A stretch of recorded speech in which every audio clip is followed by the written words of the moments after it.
पिछली वीडियो में हमने पढ़ा था नर्वस सिस्टम के बारे में। हमने पढ़ा था कि नर्वस सिस्टम और एक और सिस्टम होता है एंडोक्राइन सिस्टम, ठीक है। ये दोनों मिलके हमारी बॉडी को कंट्रोल करते हैं, ठीक है, और एक कोऑर्डिनेशन प्रोवाइड करते हैं।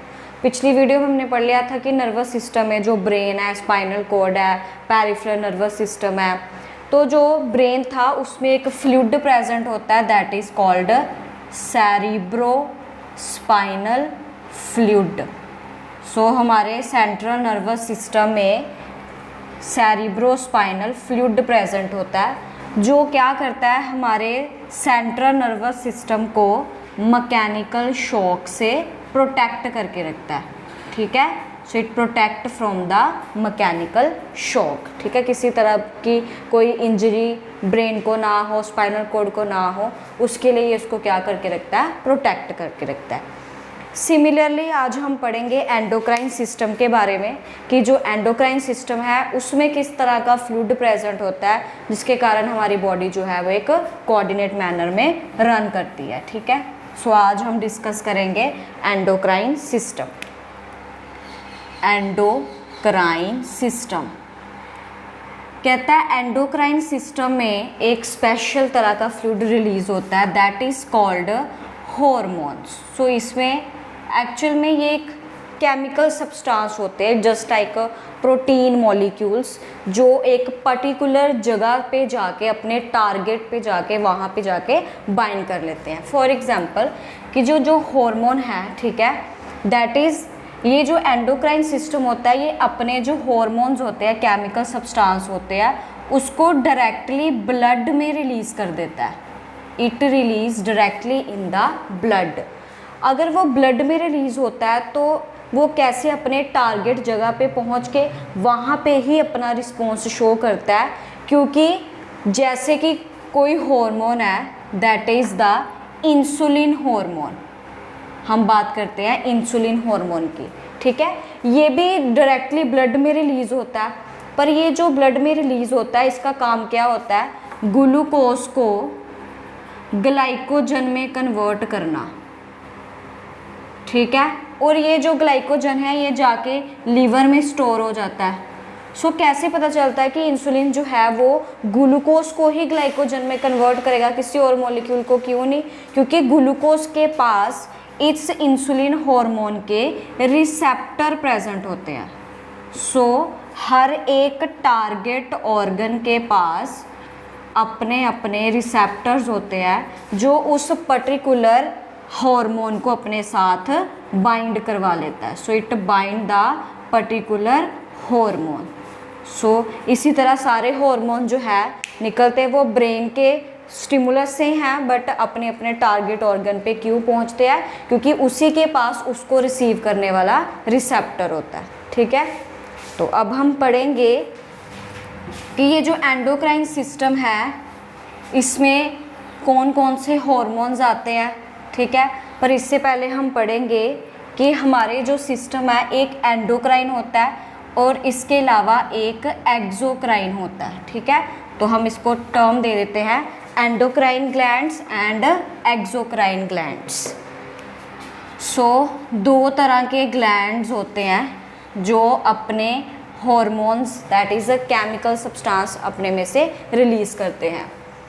एंडोक्राइन वो ग्लैंड होते हैं जो अपना hormone without the help of duct मतलब किसी तरह की कोई पाइप उसके थ्रू रिलीज़ करते हैं, ठीक है। They are called ductless gland. That means इनको अपनी सक्रीशन रिलीज़ करने के लिए किसी भी पाइप की ज़रूरत नहीं होती। दैट मीन्स अगर इसको पाइप की ज़रूरत नहीं होती तो ये अपने हार्मोन डायरेक्टली किस में रिलीज़ कर देते हैं, they release directly their hormone into the blood, जो हमने ऑलरेडी पढ़ लिया। एक्सो मतलब क्या होता है, जिनको अपनी सिक्रीशन रिलीज़ करने के लिए, दैट मीन हार्मोन रिलीज़ करने के लिए डक्ट की ज़रूरत होती है। They are called duct gland, ठीक है। तो ये अपनी जगह पे जाके ही क्या करेगा, उसको उसके रिसेप्टर के साथ ही बाइंड कर जाएगा, ठीक है। क्योंकि ये पाइप है तो एक पर्टिकुलर जगह पर ही जाके पाइप खुलेगी, तो ये उसी के ऑर्गन के लिए पाइप होगी जिसके लिए उसने हार्मोन रिलीज़ किया, ठीक है।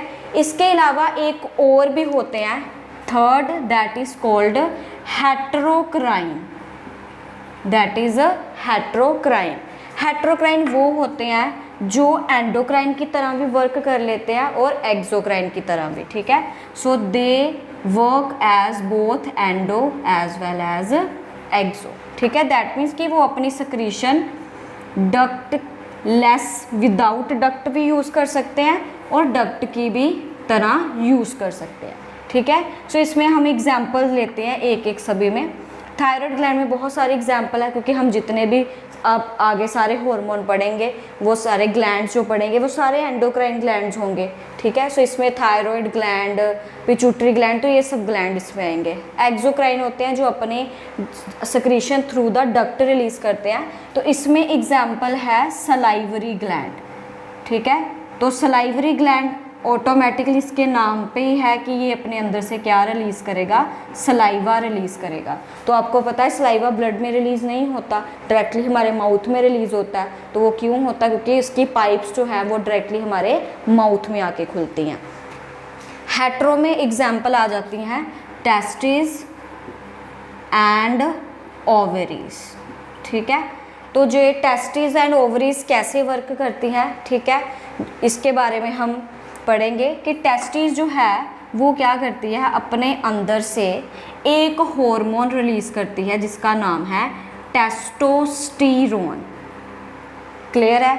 सो इसमें टेस्टिस अपने अंदर से टेस्टोस्टेरोन रिलीज़ करती है, ठीक है। तो इस हार्मोन को निकलने के लिए किसी भी तरह की डक्ट की ज़रूरत नहीं होती। दैट मीन ये कैसे वर्क करता है, एज अ एंडोक्राइन। और दूसरी साइड पे टेस्टिस का काम क्या होता है, स्पर्म रिलीज़ करना, और ये स्पर्म रिलीज़ करने के लिए उसको डक्ट की ज़रूरत पड़ती है। That's why it is called exocrine, ठीक है। सो दैट मीन टेस्टिस जो है वो बोथ एंडो भी है और एक्सो भी है, इसलिए उसको हेट्रो बोला जाता है। सिमिलरली ओवरी में भी यही केस है। ओवरीज क्या करती हैं, अपने अंदर से एस्ट्रोजन नाम का हार्मोन रिलीज़ करती हैं, एस्ट्रोजन। तो ये हार्मोन भी एंडोक्राइन की तरह वर्क करता है। क्यों? क्योंकि इसको भी डक्ट की ज़रूरत नहीं होती, डायरेक्टली ब्लड में रिलीज़ होता है। पर दूसरी साइड पे जो है ओवरी क्या रिलीज़ करती है, ओवा, और ओवा को रिलीज़ करने के लिए उसको डक्ट की ज़रूरत पड़ती है। That's why it is exocrine, और ये कोलेक्टिवली मिलके क्या बनाते हैं, हेट्रोक्राइन। सो आगे अब हम इसके बारे में पढ़ लिया, अब हम एंडोक्राइन ग्लैंड के बारे में ही सारे डिस्कस करेंगे। सो आज हम फर्स्ट ग्लैंड पढ़ते हैं, एंडोक्राइन ग्लैंड। सो सबसे पहले एंडोक्राइन ग्लैंड में हम ग्लैंड पढ़ेंगे, that is the adrenal gland. ये जो ग्लैंड होता है, it is present above the kidney, it is present above the kidney. So अगर हम किडनी की स्ट्रक्चर बना के देखें तो किडनी ऐसे होती है, 2 पेयर्स में प्रेजेंट होती है। तो उसके ऊपर ये कैप लाइक स्ट्रक्चर होती है, समवट लाइक दिस, ठीक है। 2 होती हैं, दोनों साइड पे होगा, एंड इसको हम क्या बोलते हैं, adrenal gland. How it is come, हम किडनी को बायोलॉजिकली रीनल बोलते हैं, ठीक है। सो किडनी को हम बायोलॉजिकली रीनल बोलते हैं, और ये उसके ऊपर है, इसलिए इसका नाम क्या है, एड्रीनल ग्लैंड, ठीक है। अब ये gland obviously it is endocrine gland, तो ये अपना हार्मोन डायरेक्टली ब्लड में रिलीज़ करेगा। तो ये हार्मोन रिलीज़ कौन सा करता है, इट रिलीज द हार्मोन एड्रीनेलाइन, ठीक है। एड्रीनल लिख के आगे INE।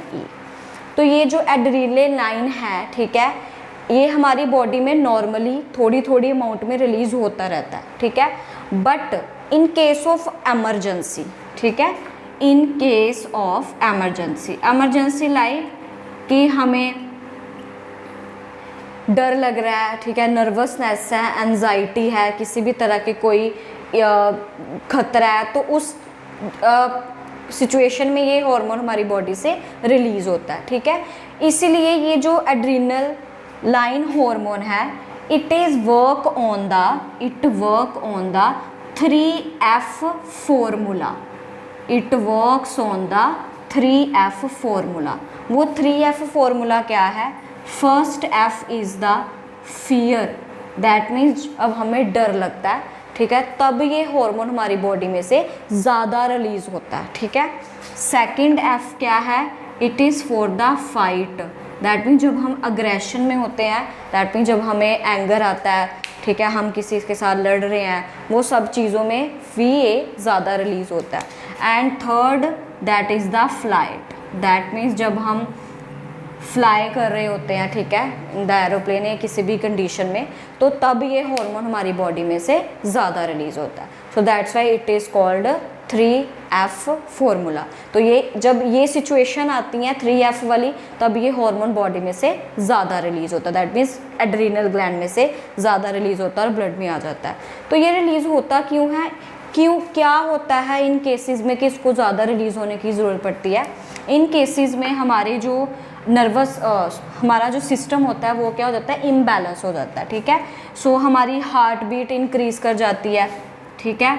सो हार्ट बीट जो है वो ऑटोमेटिकली इंक्रीज़ हो जाती है। तो ये एड्रीनल ग्लैंड क्या करता है? उनको इंक्रीज़ करने में हेल्प करता है ताकि हार्ट बीट इंक्रीज़ हो जाए, ठीक है। फिर हमारा जो रेस्पिरेटरी सिस्टम है, मतलब कि रेस्पिरेशन टाइम है वो इंक्रीज़ कर जाए, ठीक है। फ्लो ऑफ ब्लड जो है बॉडी में वो इंक्रीज़ कर देता है, ठीक है। सो ये सब सिचुएशन में हमें ये सब कुछ फेस करने को मिलता है, और इसको जो एक कंट्रोल्ड मैनर में चलाने के लिए हमें एड्रेनालाइन की ज़रूरत पड़ती है। So this is about adrenal gland.